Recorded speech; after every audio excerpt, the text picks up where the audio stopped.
ద్రుపద్ గురుకులం ఫౌండేషన్ అనేది స్థాపించాము. ఇది 2019లో స్థాపించాం. 6 ఏళ్ళ నుంచి నడిపిస్తాం. అంత ముందు కూడా కొన్ని చేస్తాము, కానీ ఇది నాన్ ప్రాఫిట్ ఆర్గనైజేషన్ కింద స్టార్ట్ చేస్తాము 2019లో. ఈరోజు మాది 6వ వార్షికోత్సవం అన్నమాట. అందుకోసం ఇది మేము సెలబ్రేట్ చేయాలని మా ప్రయత్నం.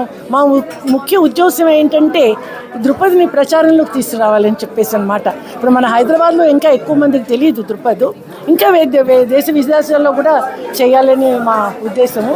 అందుకోసం మేము చాలా మటుకు కొన్ని ఈవెంట్స్ అన్నీ చేస్తున్నాము. తర్వాత ఏమో కొన్ని లెక్చర్ డెమాన్స్ట్రేషన్ చేస్తున్నాము. తర్వాత ఇంకోటి ఏంటంటే ద్రుపద్ అన్నది మన దేవాలయంలో ఆవిర్భవించింది చాలా సంవత్సరాలకి, 100 ఏళ్ల కిందట.